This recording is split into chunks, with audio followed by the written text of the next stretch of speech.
това видео ще представим функционалност, разработена специално за наш клиент, с цел да улесни и автоматизира управлението на продажбите и доставките.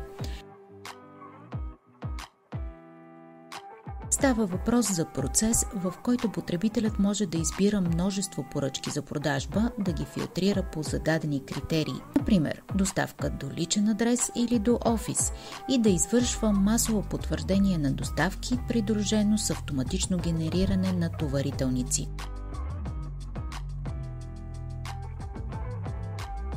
В демонстрацията използваме 6 тестови поръчки.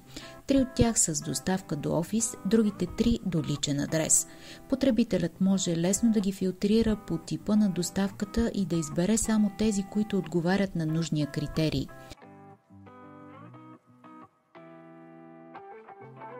След като избере поръчките, системата позволява с едно действие да се потвърдят доставките и паралелно да се генерират съответните товарителници, обединени в zip файл.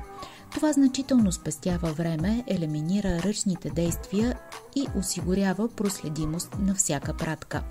Разработката включва и разграничаване на статусите „Готов“ означава, че стоката е подготвена за изпращане, а „Готово“, че вече е напуснала склада и е в движение.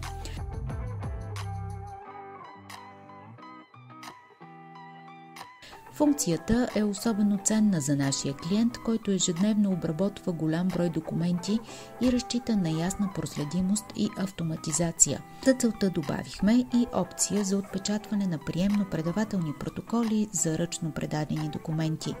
Филтрирането може да се извършва и по други критерии, като дата на поръчката, клиент или статус на плащане. По този начин клиентът получава максимална гъвкавост и контрол върху целия логистичен процес.